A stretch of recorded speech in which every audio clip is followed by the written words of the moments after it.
இந்தாங்க ஓகே. சரி ஆண்டி. நீங்கள் சாப்பிட்டுட்டே இருங்க. மா ம் எனக்கு இந்த பொங்கலுக்கு பட்டுல ஆஃப் சாரி வாங்கி தரியா? என்னம்மா? அதாம்மா பட்டுல பாவாடை தாவணி கேட்டேன், வாங்கி தரியா? ஓ சரிம்மா. காலேஜ்ல ஃபங்க்ஷன் இருக்குமா, அதுக்கு கட்டிட்டு போகணும். ம் சரி வாங்கித்தரேன். சரி.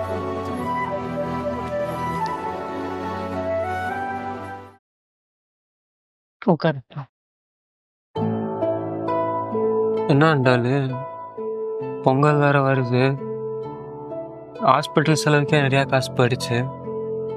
பொண்ணு வேற இப்படி கேட்குறாரு, காசுக்கு இப்போ என்ன பண்ணுவ? பசங்க ஆசைப்பட்டாங்க, பண்ணி தானே ஆகணும். நீ மாதம் மாதம் கொடுத்த சம்பள பைசாவில் கொஞ்சம் கொஞ்சமாக சேர்த்து வச்சு சீட்டு போட்டிருக்கேன். இந்த மாதம் செலவு இருக்கு, எனக்கே சீட்டு வேணும்னு கேட்டிருக்கேன், தரேன்னு சொல்லியிருக்காங்க. பார்க்கலாம், நீ எதையும் மனசில் போட்டு குழப்பிட்டு இருக்காதையா.